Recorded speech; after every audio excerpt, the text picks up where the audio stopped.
Hello, everybody, and welcome to the West vs. East NFL Football Pick Challenge 2017. This is John, Johnny Yates. Niners fan. He's from the West. I'm Mike. I'm an Eagles fan from the East. Be specific, I'm not actually from the West, I'm representing the West. Repping the West. So, last season, me and John tried to do this not on film. We tried to do this just personally. As everybody knows on my Facebook Live, that I went through a major surgery. I had complications, which cut that a little short because I got really sick, and now I'm better, and we're filming, and we're going to have fun doing this. And I was going through some nonsense with my soon-to-be ex-wife leaving, so we both kind of threw it out, called it a draw, and said there was no winner. So this year, there will be a winner. Yes, and we are going to eventually have a championship belt that will be swapped between us throughout the whole season. The idea of this, and this is going to be the rules of this pick challenge for those of you that are interested in the rules, we're going to have a belt. And basically, whoever leads will hold the belt. For example, in this week's picks, there are 6 different picks in games. So we have 6 games that are different. Whoever leaves week 1 as the leader will hold the belt. Until the opponent becomes the leader, that belt stays with the leader. You don't see the belt here right now. It is in transit. It will be here hopefully within the next week or 2. Thank you, eBay. You're great. But it was an affordable belt, and it was simple and easy for us to get. So, for those of nobody that's watching on Facebook Live at the moment, and whoever's going to watch this throughout the day, these are going to be our NFL picks. And John is going to leave you with some information, as well as he's going to tag my Facebook with his YouTube channel that this is also going to be on, and you will be able to see cool editing stuff and just more visuals that are going to be done to this video. But throughout the season, we're going to be doing this on Facebook Live as well, on my Facebook Live. So for those of you who want to see the picks right away, or like, oh, I wonder who he picked this week, and you are impatient to watch it on YouTube, you can watch it on Facebook Live. If you want to see all the visuals and you want to see the cool stuff that John is going to be adding to the videos, then wait for the YouTube edits and on the YouTube channel, and John will make sure to tag it on my Facebook each week as soon as editing's done. Or just subscribe to my YouTube channel, and bam, it'll give you a notification whenever I upload any video that I do. I was going to add that. That's the easy way. I beat you to it. I was going to add the subscription, just to let you know. But, yeah, subscribe to his YouTube channel. You can see all his other videos that he has done in the past and that he will be doing in the future. John, if you'd like to introduce what your project is right now as far as your collection searches that you've been doing, that you just worked on this week? Yes, a group of buddies and we are the team that beats the scalpers. We go to, and we basically hunt stuff we collect, just long story short it, because this is about football. But check it out, definitely worth it. Part 1's up. I'm working on part 2 and 3. They're just about done, so they'll be posted eventually. So. And for those of you who are interested in seeing the videos, you can either add John on Facebook, or you can ask me for it, and I will tag whoever wants to see the videos. I'll tag it on my Facebook, or you can just, again, subscribe to his YouTube channel. Just subscribe, people. You can do it. You can. But yes, we are doing this at full force this season. Today we are going to be including the Week 2 Thursday night game, since this is Week 1 and we are not going to be filming until Saturday.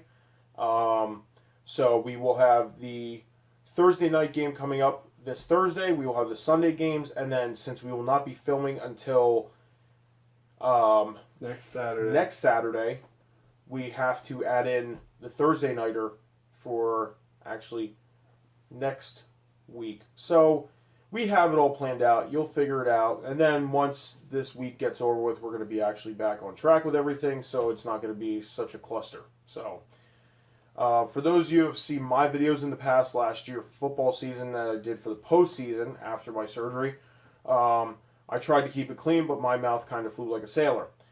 In this case, I am going to be watching, because we are not only filming on here, we are filming for the YouTube channel as well on John's phone. So I am keeping it clean, so you will not hear any F-bombs, S-bombs, D-bombs, L-bombs, or R-bombs. L-bombs or R-bombs. I don't know what those are. I'm just throwing out letters. A through Z bombs, okay? We make this shit as we go along. S-bomb. See? So, without further ado, we are going to move on to the first game of the 2017-2018, because yes, the playoffs were in 2018, and Week 17 usually falls in the beginning of 2018. The 2017-2018 NFL season will be kicked off on Thursday night between the Kansas City Chiefs and the defending Super Bowl champions, the New England Patriots. Now, how we are going to do this is, since, you know what? Screw it. John, you have the floor. Oh, okay. How nice of you. Basically, I could see Kansas City maybe upsetting on some universe, but not this one. I don't think they have the firepower to keep up with Tom Brady. Alex Smith is nothing more than a game manager. He will not lead you back from behind, especially if you fall behind quickly. Trust me, I'm a Niner fan. I'm not a fan of Alex Smith because he was total garbage when he was in San Francisco, except for 1 year. I know I've seen him what he really is. But plus they lost Macklin. Hill, I don't know if he can fill Macklin's shoes. The running game's a big question. So, and yeah, the Patriots lost Edelman, but that's all right. Tom Brady's there. Gronk's there. Cooks is there. You know, Chris Hogan is going to step up. So, I'm going with New England. I agree. I'm going New England. Many of the reasons why John had. Kansas City lost their running game. Charles isn't there anymore. Alex Smith. He, in my eyes, he did pretty decent last year, leading Kansas City to where they went. And I said it, and you've seen it in my playoff videos last year, that I did not see, even before Pittsburgh and Kansas City even happened. I said it. Pittsburgh was winning that game. New England's the defending Super Bowl champions. You got Tom Brady. He's the GOAT. And I'm sorry, a lot of people may not agree with me, but I'm a Tom Brady fan. Tom Brady can take anybody, and you've seen it with Danny Amendola. You've seen it with a lot of receivers. You've seen it with a lot of running backs in this league. Tom Brady helped these guys progress. And it wasn't only Tom Brady. It was, oh my gosh, I can't even believe I forgot the coach's name. Anyways, who cares? Belichick. Taking players and forming these guys into champions. So I'm going New England. New England over Kansas City. So we're going to move on to the first Sunday night game we have on the list, which is the New York Jets and the Buffalo Bills. Sunday afternoon game. Sunday afternoon. Well, Sunday afternoon. First Sunday afternoon game. It's 1 p.m. game. 1 p.m. game. There's a bunch of them, and then we get followed up by 4 o'clock games, and then a Sunday nighter, and then since it's week 1, we get 2 Monday night games. So, our very first official pick for the Sunday afternoon at 1 o'clock between the Jets and the Bills. Now, you may have some stuff to say about this. I really don't, because it's two teams that I really don't see battling it out anytime soon for their division. I'm going the Jets. I'm going the Bills. The way I see it is going to come down to the Buffalo Bills defense. Too many questions on both offenses. The Jets are on a fire sale right now, getting rid of guys left and right. They just got rid of Richardson. Talk about them getting rid of Forte and him on the block. It's just a complete rebuild in New York. So I got to go with Buffalo. All right. So moving on to the next Sunday afternoon game that we have on the list here, the Atlanta Falcons at the Chicago Bears. Now, a game that I see and a lot of people might see as a lopside because of the fact that the Bears have just, they lost players, they may have gained some players. My view on this right now is when we were watching the NFL draft, for those of you who watched the NFL draft, the Chicago Bears probably made one of the most, and he was there. But I'm talking round one, not round 4, 5, 6, and 7. Okay? I'm talking round one. Whoever watched the NFL draft, the Chicago Bears making a huge move to get Mitch Trubisky. Thank you for those draft picks, by the way, Chicago. Yeah. I'm pretty sure San Francisco wasn't going to take Trubisky. So, as we've seen, it was a huge, huge move. And for those of you who watch preseason and get overhyped about preseason, I don't know why. Rookies can shine in the preseason.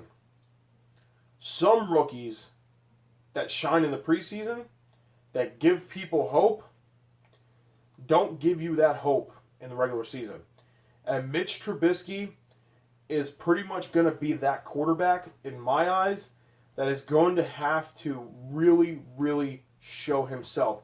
And he is in probably the second toughest division in the NFC, and that is the NFC North. And you got the Lions, you got the Bears, you got the Packers, and you got, my God, why do I always forget this division?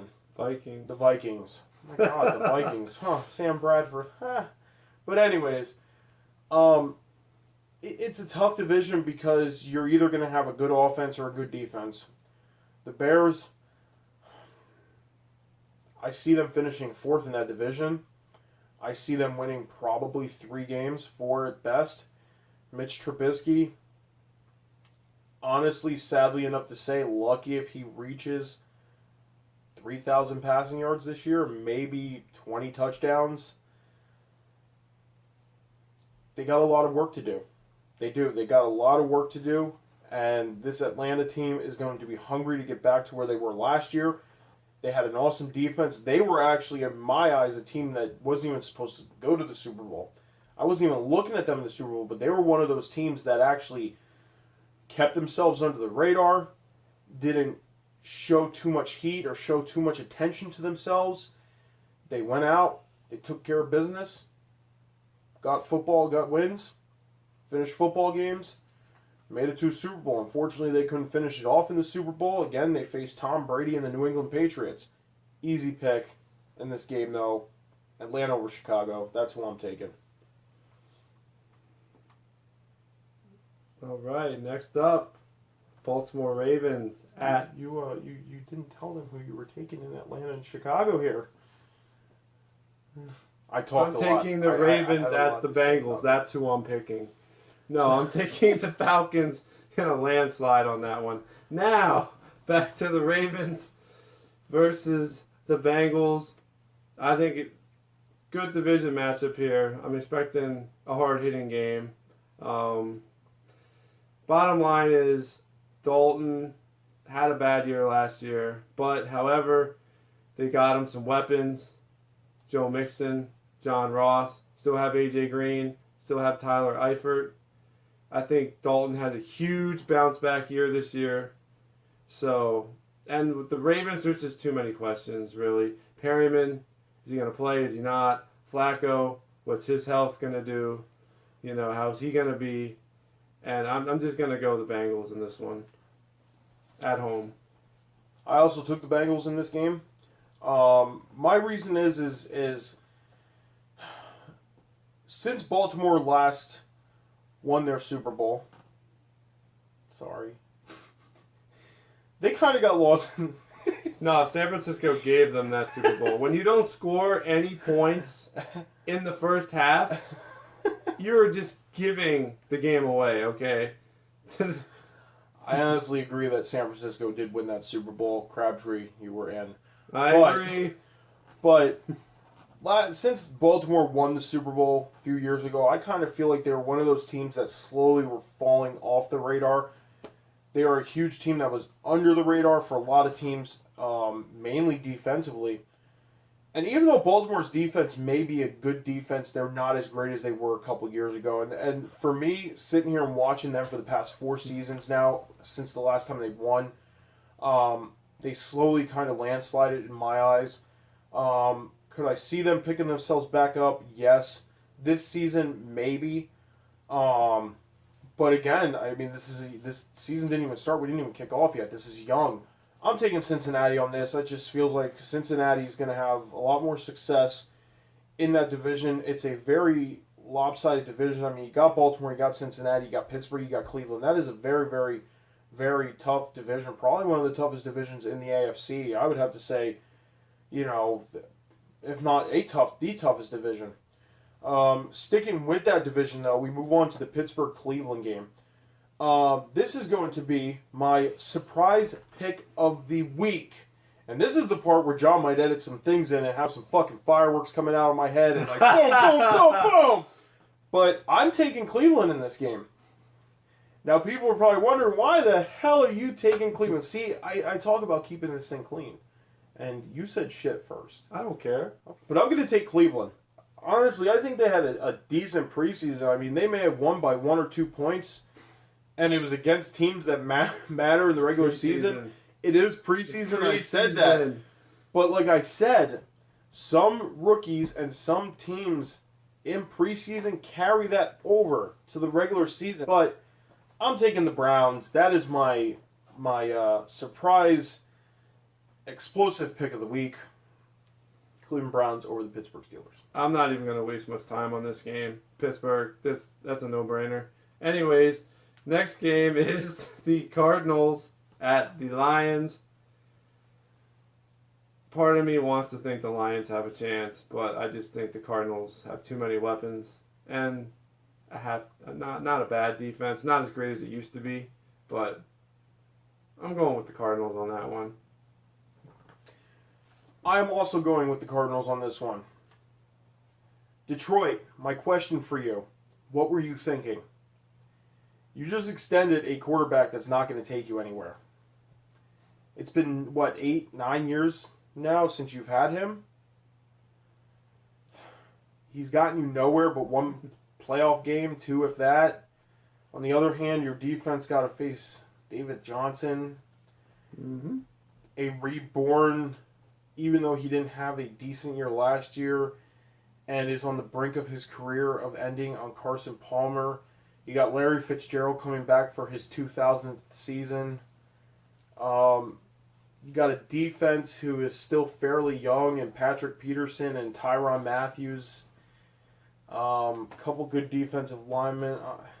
People obviously see this happening. Arizona over Detroit.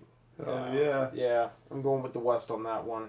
The next game up, I think we got kind of another no-brainer. The Jaguars against the Texans. Blake Bortles, what the hell happened to you? You suck. You have talent around you. You have the receivers. I don't know what the hell you're doing. You suck. Okay. I'm not sold on Forsett. I want to actually see him play in the NFL. I'm not sold on him. But I'm not sold on most rookies when they come out of college. I've seen too many bust over the years of watching football. I don't think the Jacksonville offense will figure out the Houston defense, despite the Houston. I don't even know what the Houston's going to do on their offense. I mean, no quarterback, which is going to hurt Hopkins' numbers. Lamar Miller is above average running back. I wouldn't call him great. But in the end, I think that defense is just going to shut down that Jacksonville offense, going with the Texans. I'm also going with Houston. Houston, thumbs up.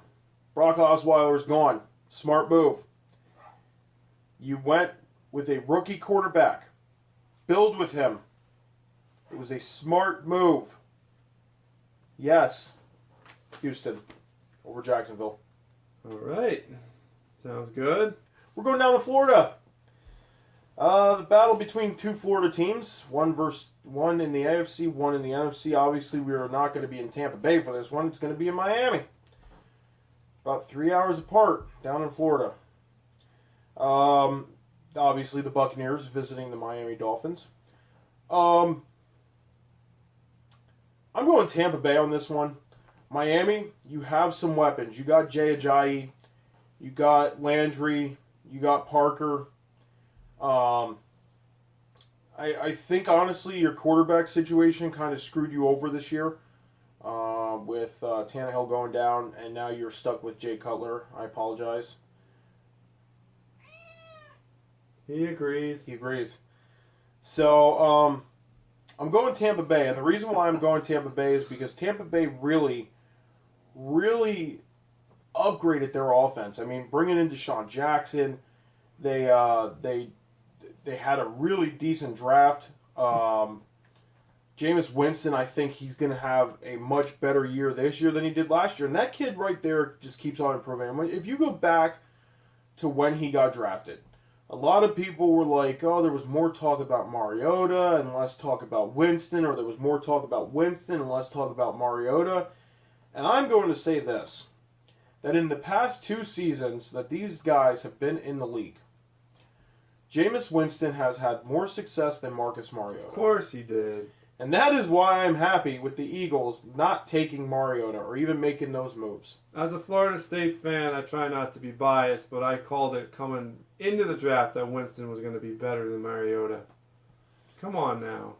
But in this game, I'm going Tampa Bay. I think Jameis Winston is going to have a monstrous week against Miami's defense.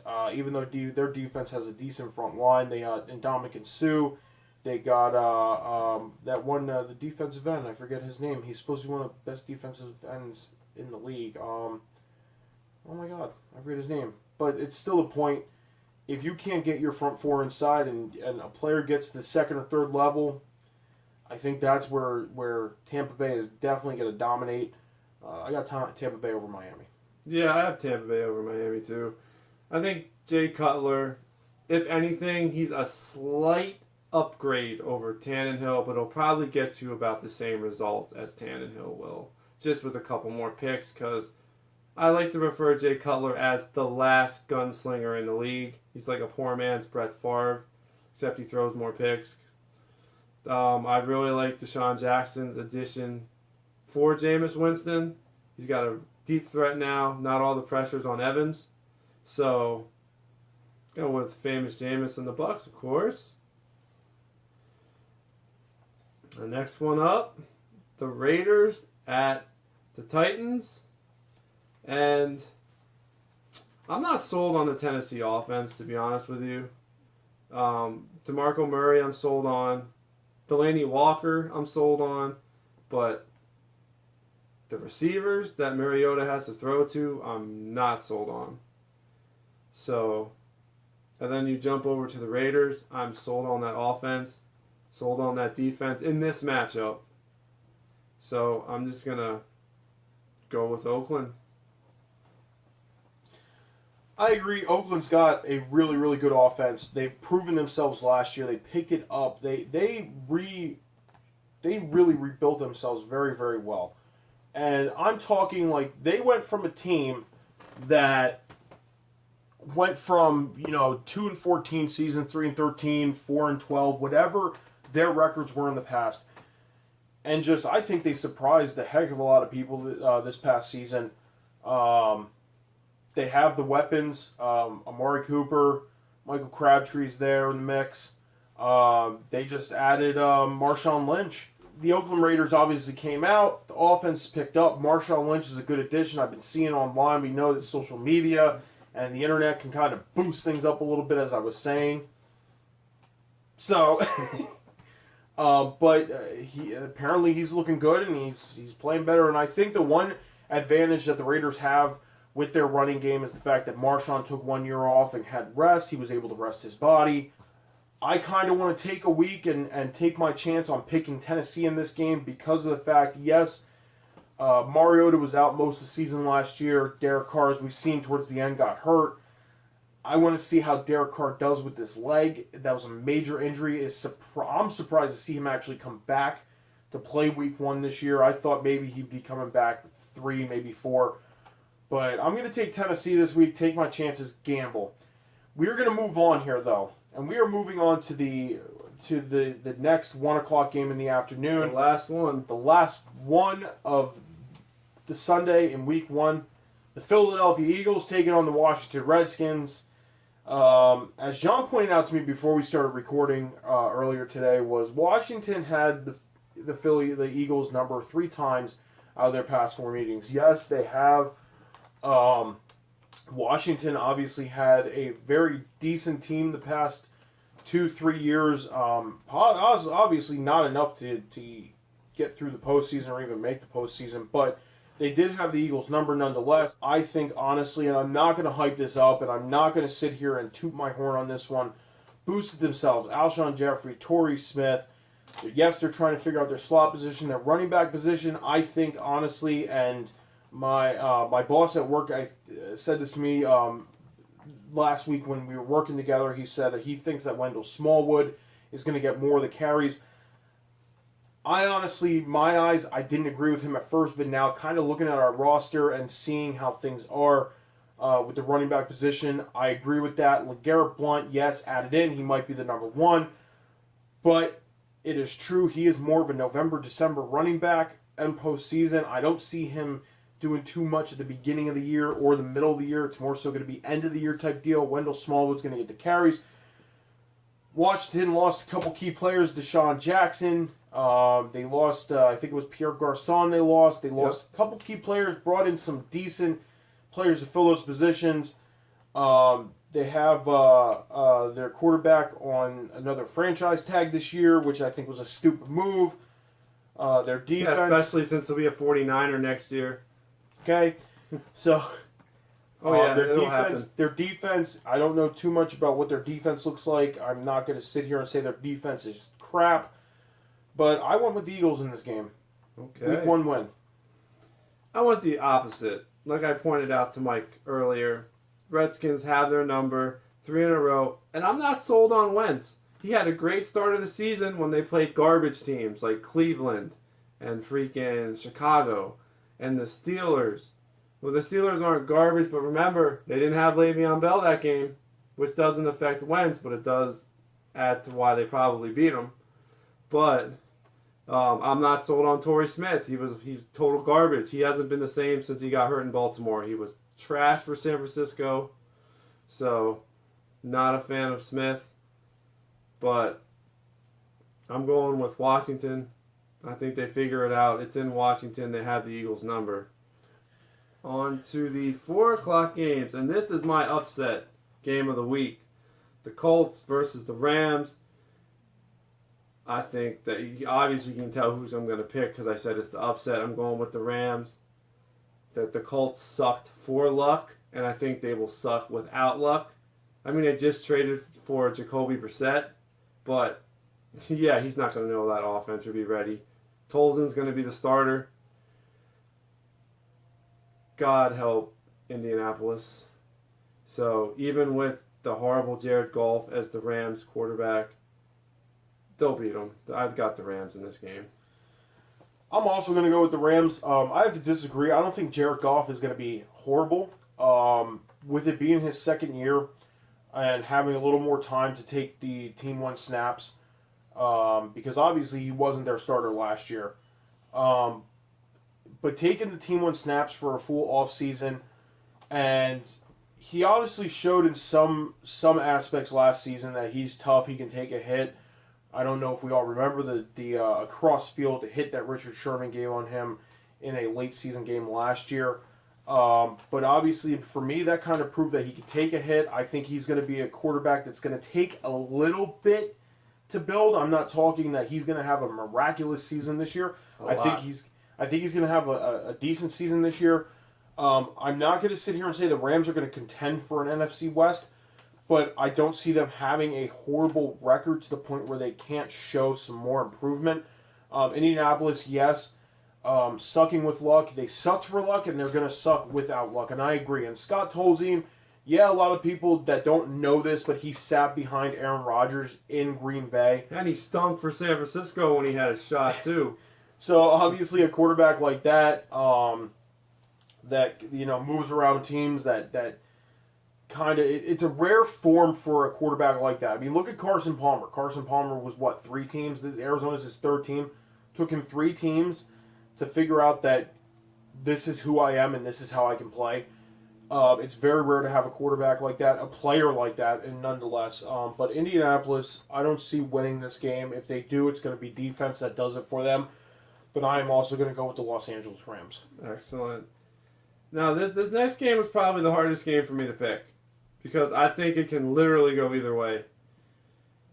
But it's the Seattle Seahawks going to Lambeau Field against the Packers. And I picked the Packers just because it's at Lambeau Field. If it would have been in Seattle, I would have picked Seattle. I'm not going to lie. I think the home field is going to be a big thing for this. I look at it as an evenly matched game. I look at both teams as they're on the decline, but I just think the edge, Green Bay, they're at home. They're not going to lose their season opener at home. That's just the way I look at it. I'm also going to go Green Bay in this game. Seattle, for me, I don't pay too much attention to them offensively, so I can't sit here and say who they have on offense is going to help them out. Their defense, they obviously can play on defense. Their defense is really, really good, and I even said it during the postseason last year that they were a team that you cannot mess with, whether it's during the regular season or during the postseason, because that defense, they are just too in sync with each other. They talk before a play, they talk before a play happens, they talk on the sidelines. Those guys are very in sync on defense. There's always that saying that defense wins championships. Yes, but in this league, in this NFL league nowadays, this league turned into a passing league. And when you look at Aaron Rodgers, he turned guys like Devontae Adams and Jordy Nelson and, Ty Montgomery has been taking carries as well. I guess he moved from the tight end position into the running back position. Took guys and players that you wouldn't think would have shined, and now did. He's almost like a Tom Brady type of deal, taking players and helping them shine. And a lot of people were big on Devontae Adams, and that kid honestly made plays last year and helped them out. And that's what the factor is going to be in this game is Green Bay's offense, I think, is going to help them out a lot. I don't see it being a Green Bay blowout on Seattle, but I see them winning probably by at least 12 or 13 points in this game. Good. So I got the Packers over the Seahawks in this one. Excellent. We're going to move right on to the NFC East battle. You missed a game. Okay, yeah, I did miss a game. So if you want to introduce this one, this is you right here. All right, here we go. Carolina Panthers at the San Francisco 49ers. Despite them owning the Minnesota Vikings in the 3rd preseason game when the starters played, Brian Hoyer, I'm going to give you a little props there. You looked a hell of a lot better than I thought you would. I personally want San Francisco to go 0-16. They're rebuilding. No need for them to win. Cam, you need to prove you can bounce back. This is the team to do it. I'm going with the Panthers. I'm going to say this real quick. This probably should have been my surprise pick of the week. Carolina had a really bad year last year. Obviously going from a Super Bowl season, not winning the Super Bowl of course, but going from a Super Bowl making season down to pretty much what they fell. And I think the big thing that really, really did not help them was that Week 1 game against Denver when Cam Newton obviously had a concussion, and he made a big deal about it last year. And it is a big deal. He was getting killed. He was, and he made a big deal about it, and I was getting there. He made a big deal about it last year, and honestly, I agree with him because a lot of these players, they have these head injuries, they get these injuries, and it just really does not help them in lifelong situations. That is why you see players in the NFL, retiring before the age of 28, 29. Yeah. But honestly, I'm going to take the San Francisco 49ers in this. Again, Brian Hoyer is the quarterback for the Niners. He's going from one bad team to another in a sense. The Cleveland Browns, the 49ers. He's been with the 2 worst teams in the league. Actually, he was coming from the Chicago Bears. But he was in Cleveland, was he not? Before that, yeah. I'm just saying. Okay, so 3 worst teams. 3. This is 3 bad teams in the league for this guy. 3.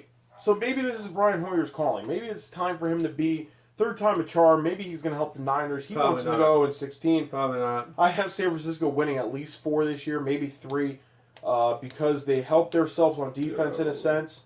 But he won 0. I'm saying 3 or 4. But I think they helped themselves a little bit on defense in the draft. And, you know, I don't know. We'll see. I'm taking San Francisco. But we're going to lead right into the Sunday Nighter, the NFC East game between the New York Football Giants taking on the Dallas Cowboys. On Sunday Night Football, these two teams have battled on prime time in Week 1 few times in the past couple years. And I'm going to say this. Ezekiel Elliott is out for the Cowboys. Dak Prescott's in his second year. A lot of people are saying mediocre. He had a good season because of this, because of that. Way. Dallas losing Zeke for suspension. Running back. Okay. They're going to have Darren McFadden starting this week. Des Bryant, obviously, he's proven that he's a good receiver. A couple good receivers on that team. Their defense, they lost a step a little bit because they lost some players. They brought some players in. The Giants, I said it last year that they did have one of the best receiving corps in football, and they just did not utilize it. Honestly, making the move, I think, was stupid to get rid of Victor Cruz because, yeah, they brought in Marshall, but... he's done. He just got cut in Chicago, Victor Cruz. He's done. Still the point. Victor Cruz was a giant, man. And Sterling Shepard, obviously, is a hell of a rookie receiver. Odell Beckham, obviously one of the best receivers in the league. He's proven it. He's shown it. I'm actually going with Dallas in this game. Just because they lost Zeke doesn't mean they're going to lose this game. I'm taking the Cowboys. I'm doing the same thing. I think Dallas will be fine without Elliott as long as McFadden doesn't go down. He does have a bit of an injury history. But I'm going with Dallas this game. And due to time restraints, I'm going to make my Monday night picks real fast, okay? Saints and the Vikings. I think this game somewhat could go either way, but I don't think Bradford and the Vikings will be able to keep up with the high-scoring power of Drew Brees' offense. And Adrian Peterson playing his old team again. He's going to want some revenge, going with the Saints. Chargers and Broncos, another one that I can think could go either way. I think there's just too many questions with that Broncos offense despite their defense. And Rivers, I think Phillip Rivers is going to have a bounce-back year. So I'm going with the Chargers. The Saints and the Chargers Monday night.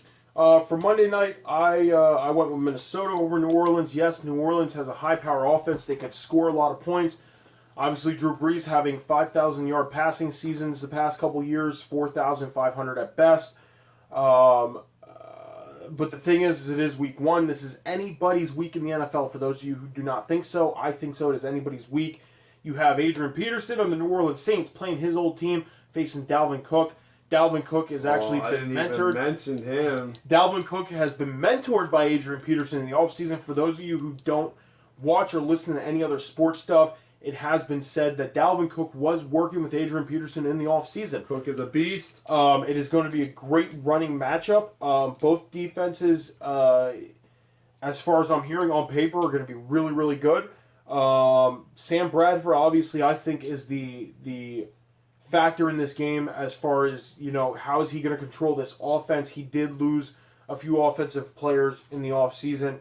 We're going to have to see how that pans out. So I'm taking Minnesota, though, because it is Week 1. The Chargers-Denver, I am taking the Chargers over Denver, just the fact that Denver did not figure out their problems at their quarterback position, and Trevor Siemian is their starting quarterback again.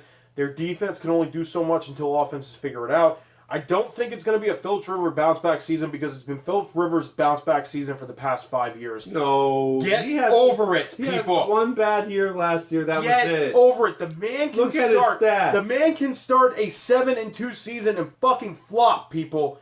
Get over it. Philip Rivers is a wash. Last time I checked, there's more than one player on the field. He's a wash. But anyways, I'm going to go with the Chargers in this game. We're going to move right on to our Week 2 Thursday Nighter real quick. Houston at Cincinnati. I took the Texans in this game. John? I took the Bengals in this game, and we would explain more. But maybe we'll explain more next week in next week's video. But due to time restraints on my memory, on my phone, I record all my videos on my phone. This video has to be cut somewhat short, so I apologize for that on my end. That's why we sped up a little bit. As always, guys, if you like my videos, please subscribe, like, share, do all that stuff. And thank you all for watching. And if any of those Johnny you want Yates out. Any of those that want to follow me on social media, I am on Twitter at BigTime7144. You can follow me on Instagram at BigTime714. And yeah, those are my two major social medias. I don't do Facebook too much except for Facebook Live. So, thank you very much. I'm Mike. Johnny Yates. This is the West versus the East NFL Football Pick Challenge, Week 1. Thank you for watching.